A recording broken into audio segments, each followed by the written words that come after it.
Halo semuanya. Sebelum kita mulai ceritanya, jangan lupa untuk menekan tombol like dan subscribe. Siapkan tempat duduk yang nyaman, siapkan juga cemilan, kopi atau minuman lain sambil mendengarkan cerita ini. Sudah siap? Mari kita mulai. Ini penerbangan pertamaku setelah aku lulus dari sekolah pramugari. Rasa bahagia dan gugup menjadi satu melandaku. Aku dikontrak oleh salah satu maskapai penerbangan yang terkenal di Indonesia. Sungguh, cita-citaku dari kecil akhirnya terwujud juga, menjadi seorang pramugari, dan aku bisa terbang keliling dunia sambil bekerja. Tujuan penerbanganku adalah Bali dan Lombok yang hanya memakan waktu 45 menit. Aku sangat menikmati penerbanganku. Syukurnya, semuanya berjalan dengan lancar karena cuaca pada saat itu juga sangat mendukung penerbanganku. Sesampainya di Lombok, pesawatku pun melanjutkan penerbangan ke Jakarta. Tidak ada yang aneh di dalam penerbanganku kali ini. Semuanya lancar. Pesawatku akhirnya tiba di Jakarta. Semua penumpang bersiap untuk turun. Aku dan pramugari lainnya membantu para penumpang untuk turun dari pesawat. Saat sedang sibuk mengawasi penumpang, ada seorang anak kecil meminta bantuanku. "Permisi Tante Pramugari, bisa saya minta tolong?" Kata gadis kecil itu, yang aku perkirakan usianya sekitar 8 tahun. "Iya sayang, apa yang bisa Tante bantu?" Jawabku sambil berjongkok agar sejajar dengan gadis kecil itu.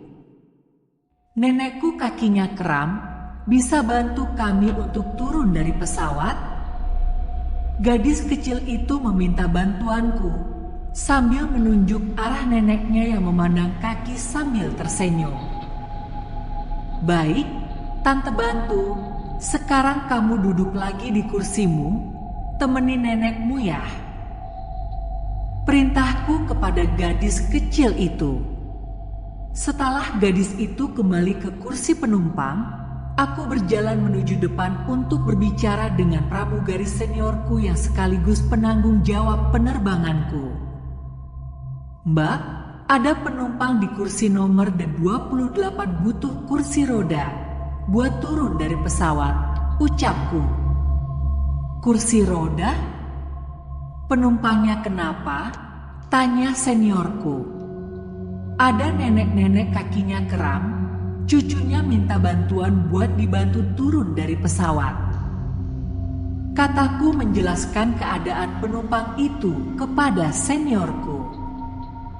Ada yang aneh dari raut wajah seniorku setelah aku memberitahu ada nenek dan cucunya yang meminta bantuan.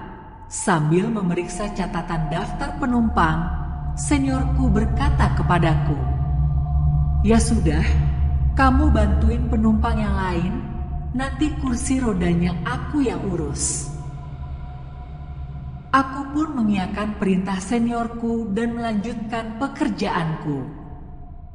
Sungguh, penerbanganku sangat lancar tanpa ada hambatan sedikit pun pada hari itu.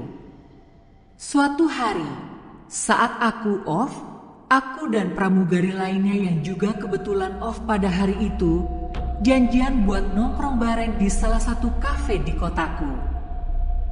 "Mbak Steffi," aku menyapa seniorku. "Halo Ria, bagaimana kabarmu?" Mbak Steffi balik menyapaku. "Kabar baik Mbak, yang lain mana Mbak? Belum ada yang datang kah?" "Sebentar lagi pasti sampai. Bagaimana rasanya terbang terus selama sebulan?" tanya Mbak Steffi tentang penerbanganku. "Alhamdulillah Mbak, lancar semua." Mudah-mudahan seterusnya lancar juga. Syukurlah kalau begitu. Oh ya, kamu masih ingat penumpang yang minta kursi roda itu? Tanya Mbak Steffi mengingatkanku pada nenek dan cucunya yang meminta bantuanku untuk turun dari pesawat. Iya Mbak, ingat sekali, itu kan kejadian pas penerbangan pertamaku. Jawabku sambil mengingat-ingat kejadian itu. Kamu mau tahu apa yang sebenarnya terjadi? Tanya Mbak Steffi. Mau tahu apa Mbak? Jawabku bingung dengan pertanyaan Mbak Steffi. Nenek dan cucunya itu penumpang VVIP. Kata Mbak Steffi tambah membuatku bingung. Kalau VVIP, kenapa gak ambil kelas bisnis Mbak? Tanyaku penuh kebingungan karena memang aku belum paham betul. Maklum saja aku baru sebulan mulai penerbanganku. Mendengar jawabanku Mbak Steffi tersenyum, tapi terlihat dari wajahnya ada keraguan. Ria, di pesawat itu ada 2 jenis penumpang.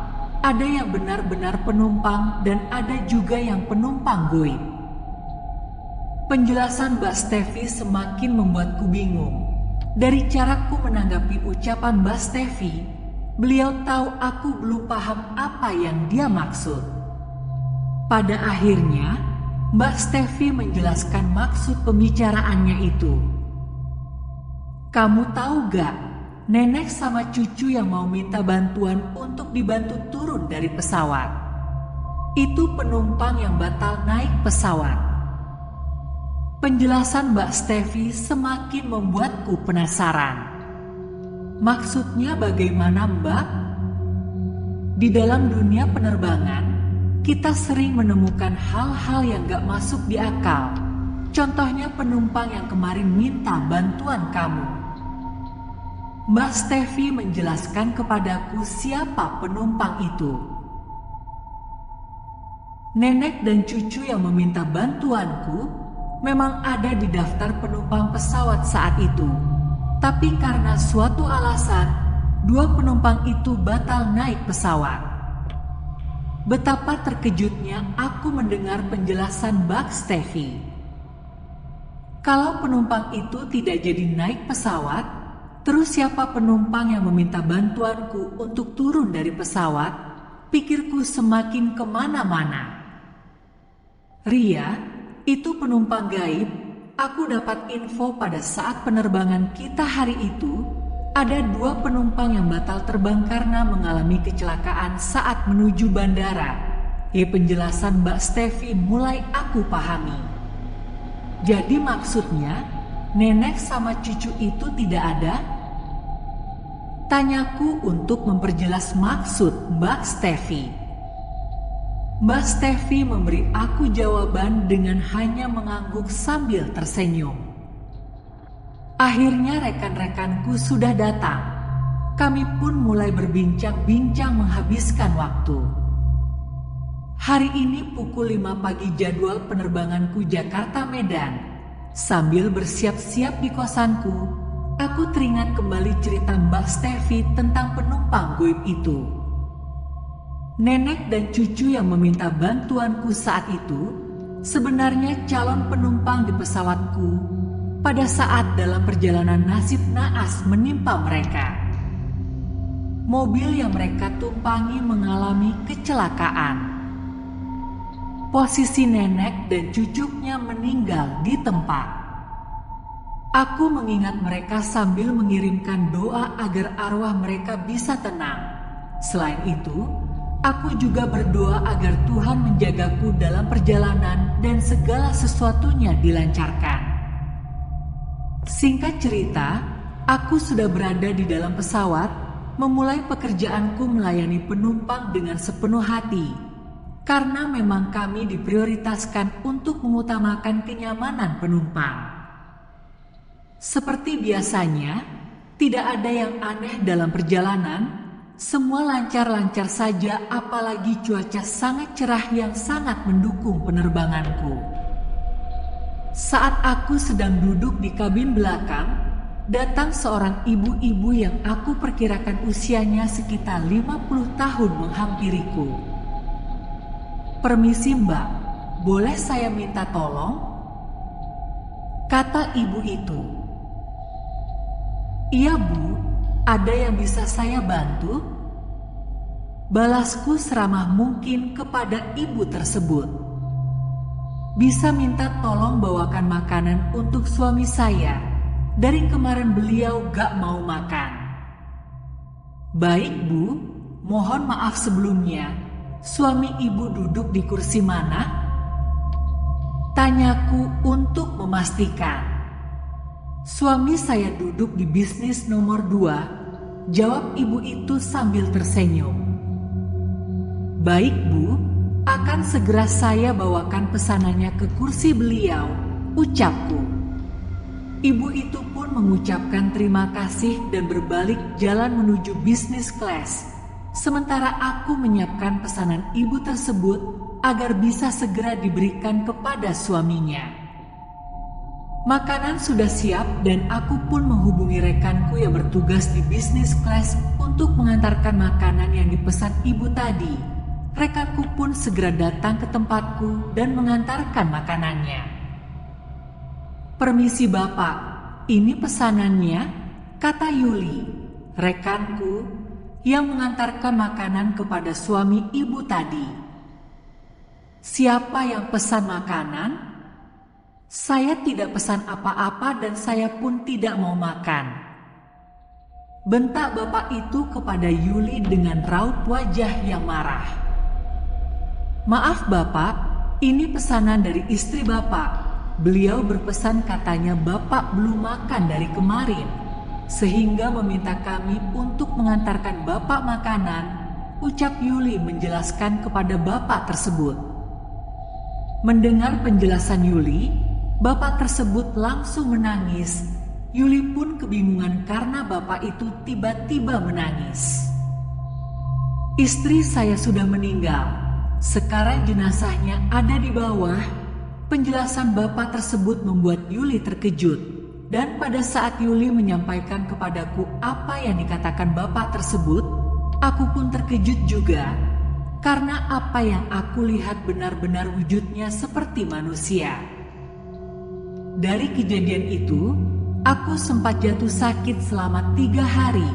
Aku terbayang-bayang wajah ibu tersebut di setiap tidurku. Dan pernah suatu malam, aku bermimpi ibu itu datang ke dalam mimpiku, mengantarkan aku parsel buah dan mengucapkan terima kasih. Semenjak hari itu sampai detik ini, saat aku menulis kisah ini, banyak sekali kejadian-kejadian yang aku alami. Seiring berjalannya waktu, aku pun terbiasa dengan hal-hal seperti itu.